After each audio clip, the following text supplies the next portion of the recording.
Even though this lecture has focused on the Maya area specifically, the culture area of Mesoamerica included many other cultures to the north, such as the pre-classic Olmecs, the classic period city-state of Teotihuacan, and the Toltec state and Aztec empire that rose after the Maya states and Teo had declined. We won't have time here to go into the details on these cultures in their own right, but I want to introduce a hypothesis that has long played into the concept of Greater Mesoamerica. Many of the material cultures and traditions that we see manifested in ancient Maya culture were not unique to the Maya region. Ball quartz, obsidian, and tropical feathers have been documented at sites as far north as Arizona, and there is no evidence that the Maya ever conquered or colonized any area beyond their homeland.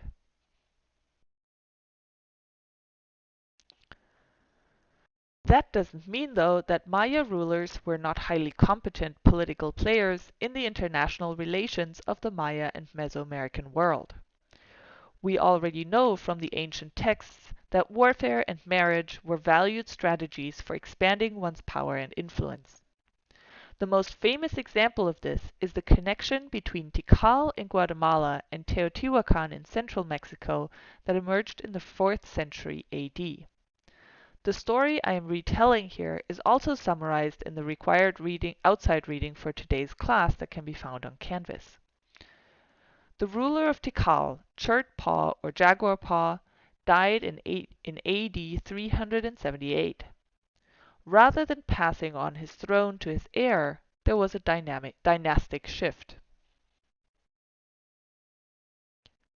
According to the texts found at Tikal, in the same year of Jaguar Pa's death, a foreign general appears in Tikal called Fire is Born. He brings with him the dress and insignia of Teotihuacan's rulers, the powerful city in the central highlands of Mexico, hundreds of miles to the north. Although we have no written records from Teotihuacan because writing was not invented in central Mexico, other Maya texts suggest that the ruler of Teotihuacan at this time was called Spear Thrower Owl. As a result of Fire is Born's invasion of and influence at Tikal, the next ruler to ascend to the throne of this powerful Maya state is Curl-Nose, who claims on his monuments to have been the son of the Tikal ruler Spear Thrower Owl. So, in summary, decades of royal succession at Tikal seem to have been interrupted by the arrival of powerful royals and military leaders from the north who took control over the site and its elite. The stone marker on the right of this slide was found at Tikal. At its center is the eagle, symbol of the Mexican highland and today national symbol of Mexico. There are no eagles in the Maya area, so this is clearly an indication of a non-local symbol. The eagle is surrounded by a crown of feathers, a symbol of Teo elites. As you can see on the portraits of Spear Thrower Owl and Curl Nose, they both wear headdresses decorated with flowing long feathers. The evidence for the strong influx of Teo influence in Tikal goes beyond the written record. The tomb of Curl Nose, purported son of a Teo ruler and newly crowned ruler of Tikal, contains many ceramic vessels that imitate Teo ceramic styles and iconography. These vessels show the innovative style that is not quite Teo, but not quite Maya. Perhaps this hybrid style is actually evidence that these vessels were made by Maya artisans imitating a few Teo vessels that had made their way via trade to Tikal. This would certainly give more support and credence to the competing theory that Curl-Nose was not in fact from Teo, but perhaps was a local rival of Jaguar Pa who reinvented himself as the son of a foreign ruler. It wouldn't be the first time that being a foreigner brought allure and power to rising leaders. We saw this already with the Incas in the Andes and the founding ruler of the Erletau polity in China. Other lines of evidence for a more substantial influence of Teotihuacano material culture can be seen in certain buildings that were commissioned by Curly Nose at Tikal, including the structure shown here, that present the classic goggles and talud tablero architecture that is a highly diagnostic feature of Teotihuacan. To make the case for this connection more convincing, here are some images of temples at Teotihuacan that feature the talud tablero architecture and the goggle elements. Whereas at Tikal these stylistic elements were isolated and blended with typical Maya architecture, here at Teo we find them in their pure form. The goggles are the eyes of the rain god Tlaloc, whose stone-carved face here also includes circular earrings and a fanged mouth. Tlaloc is depicted alongside the head of Quetzalcoatl, the feathered serpent deity that is adorned with a feathered headdress, the symbol of Teo elites. Excavations at the monumental center of Teotihuacan in the last few years have produced some very exciting data that suggests that the connection between Tikal and Teo was not a one-way street and might have even earlier origins. Archaeologists have unearthed evidence of Maya-style murals, ceramics, and human sacrifices associated with the early elite occupation of the site. This particular Maya-associated space appears to have been destroyed intentionally before the space was built over with Teo-style temples, palaces, and plazas.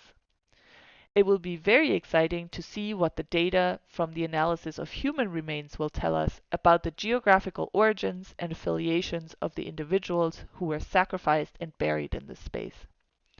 So far, the evidence for a direct connection between Teo and Tikal is pretty convincing, but somewhat circumstantial.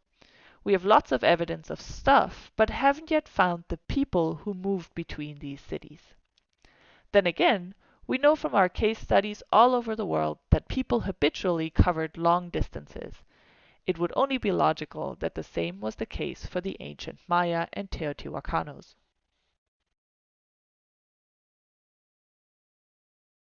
To stretch our imagination a bit farther in space, we can turn to evidence from northern Mexico. At the site of Paquime, a trading center in the desert highlands of northern Mexico, archaeologists have recovered the bones and eggshells of macaws. These birds were highly valued for their colorful feathers across greater Mesoamerica, for example by the rulers of Teotihuacan. Archaeologists have always assumed that feathers would have been procured in the tropical Maya highlands and lowlands where macaws are native. But the evidence from Paquime tells a very different story of macaws being bred at the site, presumably to distribute their feathers farther to the north. So, even if there is no evidence for Maya people as far north as this, the people of Paquime were directly or indirectly linked to the Maya world to procure macaw eggs for breeding.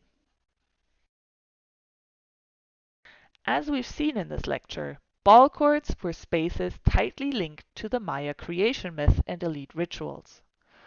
Ball courts are found across greater Mesoamerica, in Teotihuacan and Xochicalco in northern Mexico, and the site of Pueblo Grande in Phoenix, New Mexico.